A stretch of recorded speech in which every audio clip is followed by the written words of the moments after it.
So this week was a very good week for guitar tone. The Axe FX3 arrived, and if you're a regular visitor to the channel, you know that I've done a few clips already with it, and hopefully now you know that it sounds absolutely amazing.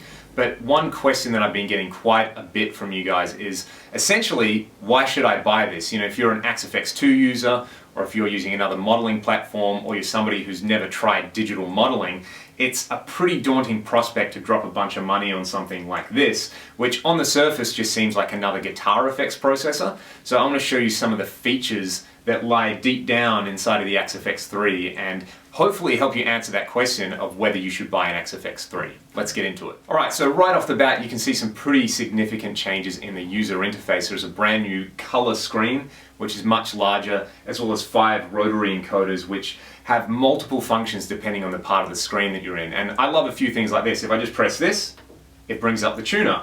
And then if I press another button, it will bring up the entire grid where I can place all my different effect and amp blocks. So the really big difference with the Axe FX3 over the Axe FX2 is the new CPU. It's running a new modeling architecture called Aries, and it's got these new Keystone DSPs that basically make this about 2.8 times more powerful than the Axe FX2, meaning you can pretty much run as many effects and amps as you like in this thing and never have to worry about running out of CPU power. Furthermore, not only that, there's also a brand new channels feature. This is probably my favorite feature on the Axe FX3, meaning that for nearly every block you have not one instance of that effect, but 4 instances of that effect. I'll give you an example of how I would use that in a multi-amp, multi-effect setup. So here's just one application of channels. At the moment, I am on channel A of the amp block, and I'm using this Friedman HBE 2018 C45. It sounds like this with my STR guitar.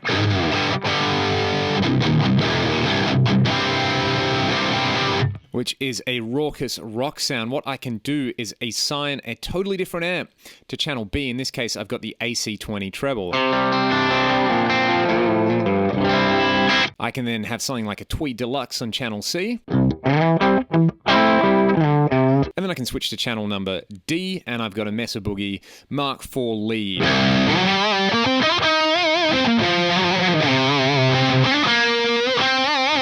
So the channels feature is assignable per scene. So for example, if I wanted to save this preset and have scene number 2 be my AC20 patch, you can see that by hitting number 2 and assigning it, it's going to come up like so. And these are also named on the front panel. I can name my scenes here. So the channels feature applies to basically every block. You can see here, if I want to bring up a drive pedal, there are 4 channels. If I want to bring up a delay block, there are 4 channels. So this opens up a lot of possibilities. Along with scene changes, there are 8 scenes per preset. So as you can see, there's actually 4 instances of the delay block. So I can have 4 different delays, and each of those delays could have 4 channels. So think of the possible combinations that you could have going on there. Furthermore, there's now 4 sets of inputs and outputs, meaning the Axe FX3 can essentially run an entire band rig. 2 guitars, a bass, and either an acoustic guitar player, a keyboard player, or vocal effects. Basically whatever you can imagine. You can run it all through this unit without it running out of CPU. Here's a preset that I made for 2 different guitars, a bass, and an extra instrument. On input 1, I'm playing this Momose Strat style guitar into a Fender Tweed Deluxe with some reverb and some tremolo.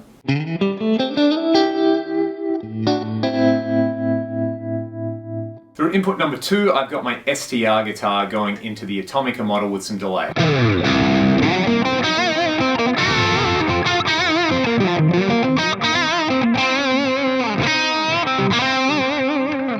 Through input 3, I've got some bass going on. I've got the Dark Glass B7K model with some compression and some EQ.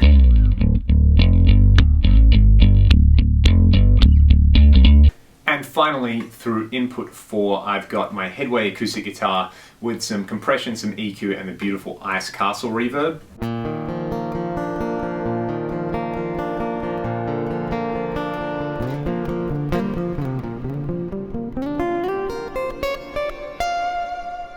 So the extra CPU and the extra flexibility of having channels is really awesome, but what I like about this is it's actually easier to get a great tone straight away using only an amp and a cab block. There is now a dedicated boost feature in the amp block as well as a dedicated input EQ, and one of my favorite features in the cab block is the fact that I can load up 4 different user cabs and blend them around, as well as a brand new room feature. Let's check out those really quickly. I'll show you how quick and easy it is to build a great sounding amp and cab preset. All right, let's start from the front panel. All I have to do to get to the grid is hit C, and then I can select an input block and an output block and join them up using the enter button. So let's have our input here and our output over here. You should be able to hear the DI guitar sound. What we want to do now is add an amp. I will use the rotary encoder and scroll across until I get amp. I will then hit enter, and then I'm going to navigate across and I'm going to select the cab block because I just want a simple amp and cab in this situation, which at the moment looks like this. I'm going to select a user cab using the rotary encoder. I'm actually just going to use user cab number 1. With the amp and the cab at stock settings, sounds great.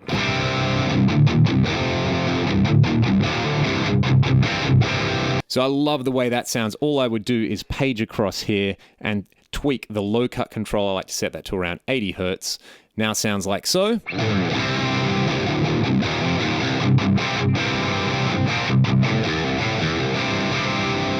And then I'll also page across again and add a little bit of this room level control. I set that to between 30 and 35%. Sounds like so.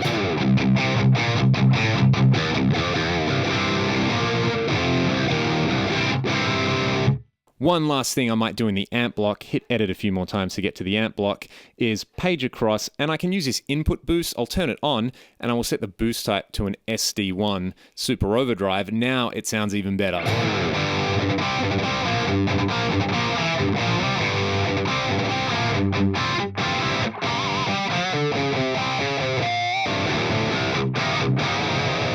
So that's how to get a great rock guitar tone straight out of the box. This works with so many of the amps for so many different styles, so give it a try. So the XFX3 is a total beast when it comes to running in a library, but it also features 8 input-output USB audio, meaning that this thing also doubles up as your interface for your studio. So this can essentially be the central hub of your recording studio, and the big factor that I like in there, which really helps my workflow, is that I can plug in and dial in a great tone in the XFX3, and I can also use one of the USB outputs to cut my DI guitar signal. So if I'm recording guitar, I can focus on getting a great performance, and then later down the track when I'm mixing, I can reamp that guitar signal using the XFX3.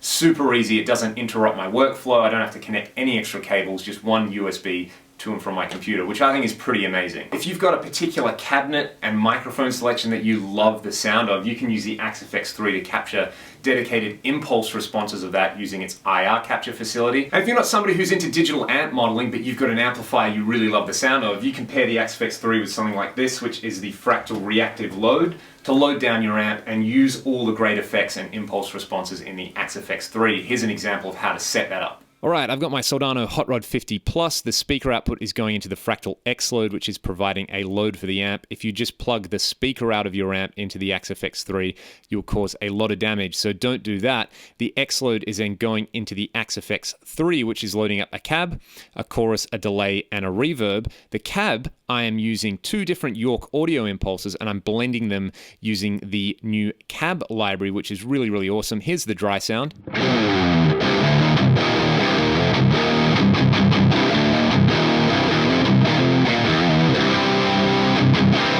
And you can see that I've got the amp master at around 6. If I wasn't loading this down and I was running through a cab, this would be blisteringly loud. Let's add a little bit of reverb. I'm going to press B, which is the bypass state.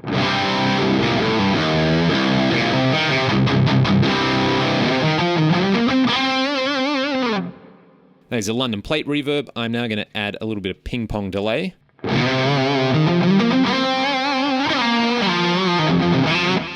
And finally, I'm going to add the brand new stereo tri-chorus in the chorus block.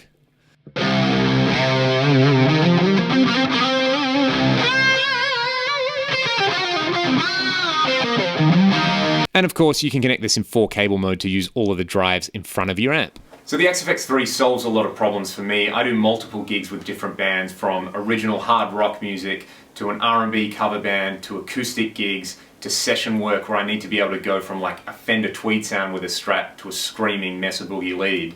And furthermore, I can work from home a lot easier by using this. as my interface and reamping unit, which is pretty awesome. And I can also sort of take all of my favorite cabs and all my favorite mic positions and save them as IR libraries to use with my other amps or with the built-in effects in the Axe 3. There you go. That's why you should buy an Axe FX 3. In my opinion, not only is it going to save you money in the long run, it's also going to save you a lot of stress and heartache. So if you've got an opinion one way or another, leave a comment and let me know what you think about this unit. And if you're enjoying the channel, please hit the subscribe button. Check out all my tutorials, whether it be on the Fractal audio gear, amplifiers, guitars, all that kind of stuff. I'll see you guys around. Thanks for tuning in.